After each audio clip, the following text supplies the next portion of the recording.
Hey,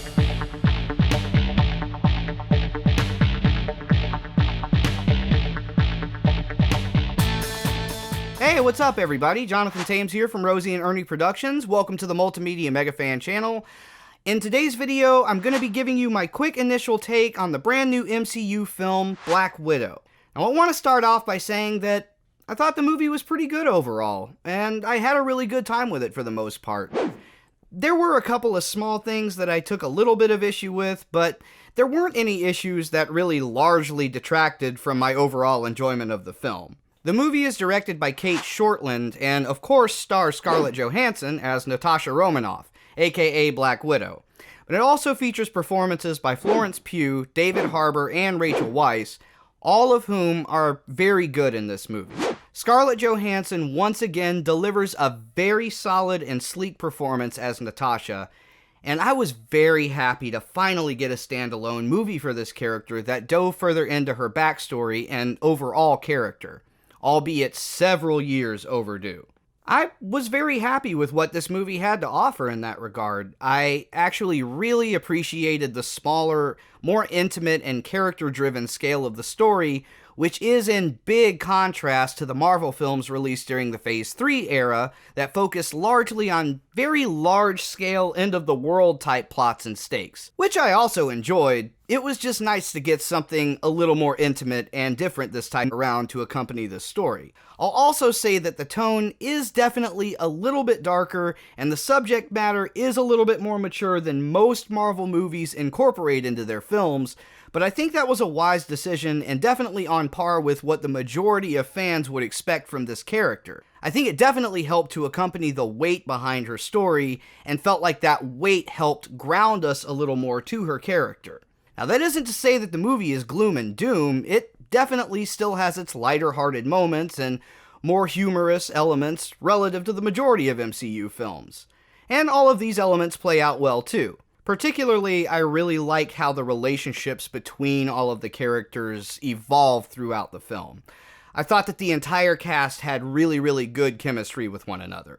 Scarlett Johansson and Florence Pugh really played off of each other very well, as did David Harbour and Rachel Weisz, which I was actually really pleasantly surprised by the amount of heart and warmth both of their story arcs in particular provided to the overall feeling of the movie. I also enjoyed the spectacular performance given by Ever Anderson, or as I like to call her, Mila Jovovich Jr., as a younger version of Natasha in the beginning of the film. It seems clear even from this smaller part that she possesses her mother's talent, and I hope she has a very promising career ahead of her. The only criticisms I really have of the movie center around elements within the third act, primarily the setup and follow-through for the big action sequence at the end. Without giving anything away, I'll say that they use the very cliche approach of bad guy reveals master plan to captive good guy to set up the action, and it's not done in a subtle way. In fact, it has to be one of the most on-the-nose examples I've ever seen. And the action itself, in my opinion, feels a little too exaggerated for the story being told.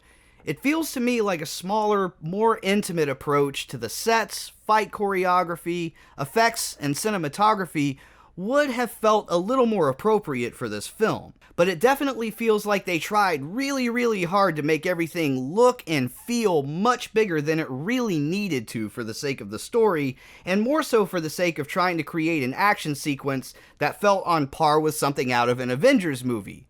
But I feel like the lack of justification makes the big action feel fall a little flat in this instance. Now, those are really the only elements that stood out negatively to me, and I do have to say that I found all of the other action throughout the rest of the film to be quite enjoyable, and thought it otherwise felt within context to the overall story and film. Overall, I give the movie a rating of 7 out of 10, and thought it was a solid movie, and definitely an overdue and welcomed inclusion into the MCU catalog. I definitely recommend it to those who are fans of the MCU and of Black Widow, and also to those who are just fans of superhero movies in general, or to general moviegoers who are just looking for an entertaining action story with a decently implemented plot surrounding interesting characters. Black Widow was just released into theaters this past Friday, July 9th, But if you can't make it out to theaters just yet, it can also be accessed on Disney Plus if you have a subscription and purchase an all-access pass, which does give you unlimited access to stream the movie throughout the duration of its availability on Disney Plus, so that's pretty awesome as well. But either way you go, I definitely recommend checking it out, as it is definitely worth the watch. I want to thank everybody for watching today's review. I hope that everybody out there is doing well, and I'll see you all in the next video.